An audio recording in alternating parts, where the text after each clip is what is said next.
Happy Diwali. దానికి ఇంకా time ఉందిగా. నీకు కొంచెం ఎర్లీగా స్టార్ట్ అవుతుంది. ఒక్క ఫ్లైట్ కూడా గాల్లో లేదు. ఎయిర్పోర్ట్లల్లో ఈగలు మాత్రమే ఎగురుతున్నాయి. మౌలానా గాని కాందాని ఖబరిస్తాన్ పోయింది. షహబాజ్ షరీఫ్ సాటుకు దాసుకొని తొడలు కొడుతున్నాడు. Stock market డమాల్. సూపర్ మార్కెట్ల సామాన్లు ఖతం. 10 రోజులకు మించి పెట్రోల్ లేదు. ఏటీఎంల ముంగట కిలోమీటర్ల కొద్ది లైను. అదే లైన్ల నించున్నోళ్ళు మన పాక్ ఆర్మీ ఏడ నిద్రపోతుంది అని ముచ్చట్లు. క్యా జనాబ్ 100 కిలోమీటర్ల లోపలికి మిజైల్ వస్తుంటే మనం మబ్బుగాలు ఏం చేస్తుర్రు అని మాట్లాడుకుంటున్నారు. పాక్ నమ్ముకున్న China made defence system fail అయ్యింది. ఆ చైనా సామాన్ వీళ్ళు తప్పితే ఎవరు నమ్మరు.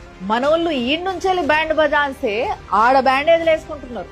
ఎప్పుడు ఎప్పుడు ఎప్పుడు లగ్గం అనుకుంటున్నారా, జాతర అనుకుంటున్నారా చెప్పి చేసేటందుకు.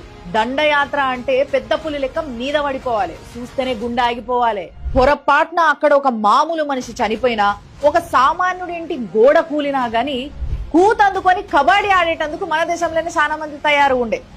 కానీ ఆపరేషన్ సింధూర్ తోని ఎప్పుడు ఎక్కడ ఎవరిని ఎట్లా కొట్టాలనో అట్లా కొట్టింది మన ఇండియన్ ఆర్మీ.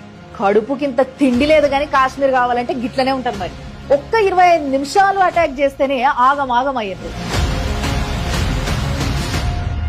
అదే 24 గంటలు టార్గెట్ చేస్తే నేషనల్ ఇంటర్నేషనల్ లెవెల్లా అందరికి అర్థమైపోయి ఉంటది ఇండియా సత్తా ఏంది.